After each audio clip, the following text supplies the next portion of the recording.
The phone vibrated in his hand just as he was locking his door. He froze. Another vibration.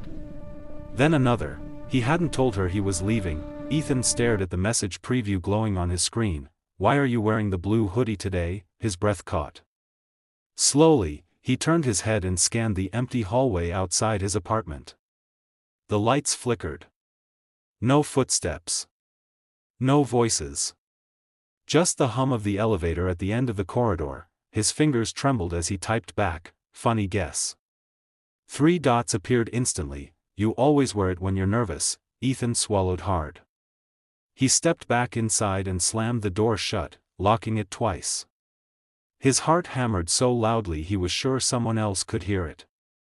He leaned against the door, staring at the phone like it might bite him. This wasn't how it was supposed to go. 2 months ago, she'd been just a username. A random profile picture. A late-night distraction when the silence in his apartment felt unbearable. Now she knew what he wore. Now she knew when he was afraid. The first message had come on a sleepless night. He'd posted something vague in a forum about loneliness, not expecting much. Her reply was kind. Warm. Personal. "Hey, I saw your post. You're not as alone as you think." They talked for hours that night. About music. About failed relationships. About how exhausting it was pretending to be okay. She listened in a way no one ever had. Her name was Lila. Or at least, that's what she said. Over time, the messages turned constant. Morning texts. Late-night voice notes. Inside jokes. She remembered everything, things he forgot he'd ever mentioned. "Did you eat today?" She'd ask. "Don't forget your presentation tomorrow." She'd remind him. It felt comforting. It felt intimate, but it also felt fast. Whenever Ethan suggested a video call, she'd laugh it off. "I hate cameras," she said once. "They make me anxious." He didn't push. He didn't want to be that guy. The first red flag came the night she sent a voice note. Her voice was calm, soft, but older than he expected. Not just older. Different. Like it didn't match the photos she'd sent. He replayed it 3 times, trying to convince himself he was overthinking. "You're quiet," her next message read. "Did something bother you?" "No," he typed quickly. "Just tired." Another vibration. "You're lying." His stomach tightened. "I can tell," she continued. "You rub your forehead when you're stressed." Ethan stared at the message, his mouth dry. "How would you know that?" 3 dots. Gone. Then back again. "You told me." He scrolled back through weeks of conversations. He never had. That night, he barely slept. The messages kept coming after that. More personal. More precise. "I saw your neighbor again today. The one with the loud music." "What neighbor?" Ethan asked. "The guy across from you." Apartment 3B. Ethan's blood ran cold. He had complained once, out loud, on the phone, alone in his apartment. He never typed it. "Lila, how do you know where I live?" Minutes passed. Then, did I say something wrong? He felt ridiculous for being scared. This was the internet. People guess things. Coincidences happened. Still, he started locking his doors earlier. Closing his blinds. The night it escalated, he was sitting on his couch when his phone buzzed again. Turn around, his heart slammed into his ribs. "What?" He typed, "Just trust me." He laughed nervously and spun halfway, scanning the dark apartment behind him. Nothing. "No one." "Not funny," he wrote. "I'm not joking." Another message appeared immediately. "Your kitchen light is still on." Ethan shot to his feet and flicked his gaze toward the kitchen. The light was on. He hadn't noticed. "Stop," he typed. "This isn't okay." Seconds later, a photo arrived. It was his front door, taken from the hallway. He dropped the phone. It clattered onto the floor as panic surged through him. He backed away, breathing fast, every nerve screaming. His phone buzzed again. And again. And again. He forced himself to pick it up, I'm calling the police, he typed. Please don't. The words appeared almost desperately. I just wanted to be close to you. Who are you? He demanded. Several seconds passed. Then a voice note came through, his finger hovered over it. Every instinct told him not to press play, he did anyway. The voice was low. Male. Calm, I knew you'd react like this, the voice said softly. You don't like surprises. Ethan felt his legs give way. He slid down against the wall. His chest tight, air coming in shallow gasps. You said you were Lila, he whispered aloud, even though the phone couldn't hear him. Another message popped up, Lila is real. She just doesn't know you yet. Tears burned his eyes. What do you want from me? He typed, a pause. Then, I want what you already gave me. Your trust. A knock echoed through his apartment. Once, slow, deliberate, Ethan stared at the door, his whole body shaking. Another knock. His phone vibrated one last time. I told you I was closer than you think. If you're watching this right now and you think this couldn't happen to you, pause for a second. People don't realize how quickly a conversation can turn into access. If you want more true stories like this, don't forget to like the video and subscribe, because the next story is even worse, and this was only the beginning. The police never found him. They took Ethan's phone, dusted the hallway, questioned the neighbors. Apartment 3B was empty, had been empty for months. No cameras caught anyone outside his door that night. No fingerprints matched. No follow-up messages ever came again, but Ethan never went back to living alone. The second story began with a friend request. Mara accepted it without thinking. The name made her pause for half a second, Caleb Owens, but the profile picture showed a familiar smile. Same crooked tooth. Same dimple on the left cheek. Her chest warmed with nostalgia. Caleb? From high school? The reply came almost instantly, wow. I was hoping it was really you. They hadn't spoken in 9 years. Back then, he'd moved away suddenly. No goodbye. No explanation. She remembered being disappointed, even embarrassed that she'd cared so much. Now here he was. They caught up fast. Too fast. He remembered teachers' names. Jokes they'd shared. A scar on her knee she'd gotten falling during a field trip. You still hate tomatoes? He asked one night. She laughed out loud in her kitchen. How do you remember that? Some things stick, he replied. It felt harmless. Comforting. Like reconnecting with a part of herself she'd forgotten. The messages turned daily. Then hourly, he asked about her job. Her routine. What time she usually got home. I'm just curious, he said when she teased him about it. It's nice imagining your life. The first uneasy feeling came the night he sent a photo. It was a picture of the old park near their school. The swings were rusted now. The benches cracked. Remember this place? He wrote, of course, Mara replied. Did you go back? Yeah, he said. I was thinking about you. She smiled, until she noticed the timestamp. The photo had been taken 30 minutes earlier. She lived 3 minutes from that park. You're in town? She asked. 3 dots appeared. Then disappeared. Then appeared again, just passing through. The next few days, the messages grew stranger. He'd say things like, your neighbor's dog is loud tonight, or you should really lock your back door. When she asked how he knew, he'd deflect. Lucky guesses, he said. You always did overthink. The night everything cracked, Mara came home late. She tossed her keys on the counter and sighed, kicking off her shoes. Her phone buzzed. Long day? Caleb asked. Yeah, she typed. How'd you know? A pause. You didn't reply for a while. She shrugged it off and went to shower. When she came back, there was a new message waiting. I like the new curtains. Her breath hitched. She stared at the screen, heart pounding. What curtains? She typed slowly. The ones you put up last month, he replied. They look nice at night. Mara's hands shook as she walked to the living room window. The curtains were closed. She pulled them aside just enough to peek out. The street was empty. "No," she typed. "This isn't funny." "I'm not joking," Caleb replied. "You never liked pranks." She locked the door. Then checked it again. Her pulse roared in her ears. "How do you know what my apartment looks like?" Minutes passed.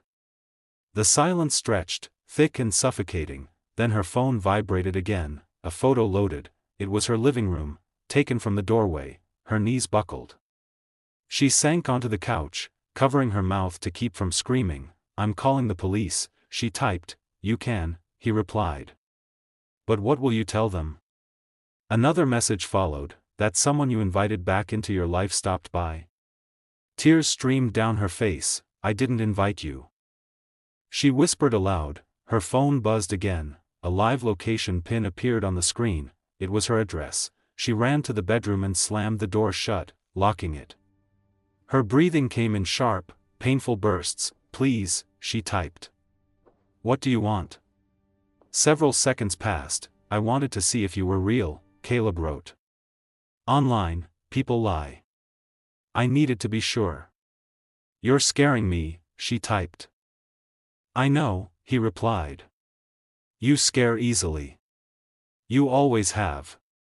A soft sound came from the other side of her bedroom door, not a knock, a shuffle. Her phone buzzed. "I'm not here to hurt you," Caleb wrote. "I just wanted to talk without the screen between us." Mara screamed. The police arrived minutes later to find her alone, sobbing on the floor. The apartment was empty. No signs of forced entry. No sign of anyone else. Caleb Owens didn't exist. The photos on the profile belonged to a man who died in a car accident 7 years earlier. The account vanished the same night. Mara moved away. Changed her number. Deleted every social media account she owned. But sometimes, when she lies awake at night, her phone lights up with a notification that disappears before she can read it. If this story is making you uncomfortable, good. That means you're paying attention. Drop a comment below and tell us which part unsettled you the most, and make sure you like and subscribe, because the next story crosses a line you can't uncross. The third story didn't start with fear, it started with sympathy. Daniel joined the forum at 2 in the morning. He wasn't looking for friends. He wasn't lonely. He just couldn't sleep. The group was for people dealing with trauma. Anonymous. Safe, that's where he met Emily. She was 16. Or so she said. Her posts were short. Careful. Full of pain. "My dad gets angry," she wrote once. "I try not to make noise." Daniel replied without thinking, "You don't deserve that." She thanked him. Then messaged him privately. Their conversations were slow, cautious. She trusted him in pieces. Shared stories of bruises hidden under long sleeves. Of nights locked in her room. Daniel felt protective. "Responsible, you should tell someone," he said. "I can't," she replied. "You're the only one who listens." When Emily stopped replying one night, Daniel felt a knot form in his stomach. One night became 2, then 3, her profile went silent, panic set in. Daniel contacted the forum moderators. Then the police. What they found would haunt him forever, and that was when he realized the internet doesn't just lie, sometimes, it feeds. Daniel sat in the interrogation room with his hands clasped so tightly his fingers had gone numb. He kept replaying her messages in his head. Every word. Every pause. Every late-night confession that had felt too real to be fake. She was 16, he said for the third time. She was being abused. "I have the messages." The detective across from him didn't look angry.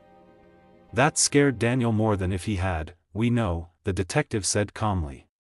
"That's the problem." They slid a folder across the table. Inside were printed photos, not of Emily, of 5 different missing girls, different faces. Different states. Different years. Daniel's throat closed. "That's not possible," he whispered. "That's her. That's Emily." "No," the detective said. "That's whoever they needed her to be." They explained it slowly. Carefully. Like speaking to someone standing on the edge of something irreversible, the account Daniel had been talking to had existed for over 4 years. It moved from forum to forum, support group to support group. Each time, it claimed to be a vulnerable teenage girl. Each time, it found people like Daniel. Kind people. People who listened, people who shared addresses. Workplaces. Daily routines. Names of loved ones. They never asked me for anything, Daniel said weakly. They didn't need to, the detective replied. You gave it freely. Daniel's chest tightened as the memories replayed with new meaning. I can't talk right now, my dad's home. I'm scared. If anything happens to me, you're the only one who knows. I wish I could just disappear. The account didn't disappear when Emily went silent, it simply moved on. The detective leaned forward. We believe the person running it uses stolen photos from missing persons cases. It makes the stories harder to trace. Harder to question. Daniel's hands shook. So, what happened to her? He asked. To Emily? The detective's voice dropped. That's the thing. There was never just one. Daniel went home that night and deleted every account he owned. Forums. Emails. Everything. He thought that would be the end of it. 2 weeks later, his phone buzzed with a notification from a platform he swore he'd never used. A new message. Why did you stop replying?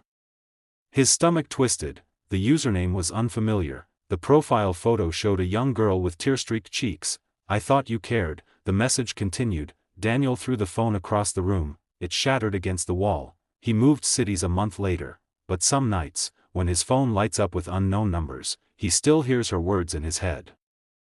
You're the only one who listens. By the time the fourth story began, love was already involved. Nina met him on a dating app she barely used. His profile was simple. No red flags. No dramatic bio, just, looking for something real. They matched within minutes. Hi, he messaged. You seem kind. She smiled at the screen. They talked for weeks before exchanging numbers. Months before saying I love you. He was patient. Gentle. Always available. Whenever Nina suggested meeting, he had a reason: work trip, family emergency, anxiety. I promise I want to, he said during one late-night call. I just need a little more time. She believed him. When he finally suggested marriage, it felt surreal. You don't even know what I look like in person, she laughed nervously. I know who you are, he replied. That's what matters. They had a small ceremony. No guests. Just paperwork. He insisted it would be romantic to keep it private.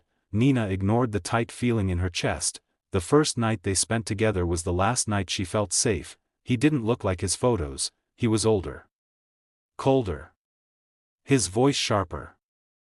You lied to me, she said quietly. He smiled. So did you, he replied. Everyone lies online. That night, the doors locked from the inside, the excuses stopped, the kindness vanished. You don't need friends, he told her. You have me. He monitored her phone. Her messages. Her movements. When she cried, he called her dramatic. When she begged to leave, he reminded her they were married. You agreed to this, he said calmly. You just didn't read the fine print. Nina stopped posting online. Stopped calling home. People noticed too late. By the time she escaped, she barely recognized herself. She told the police everything. They found his old accounts, dozens of them. Different names. Different faces, same pattern. The internet hadn't helped him find love, it had helped him find victims. If you've made it this far, take a moment.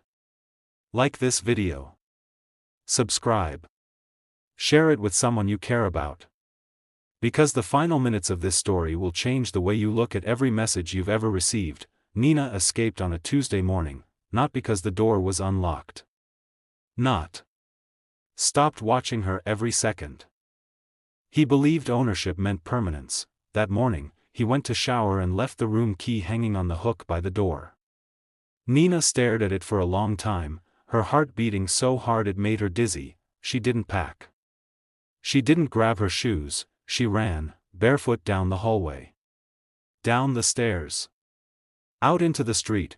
When the police finally brought her in, she spoke in short bursts, like someone afraid the words might disappear if she slowed down. He said I agreed, she kept repeating.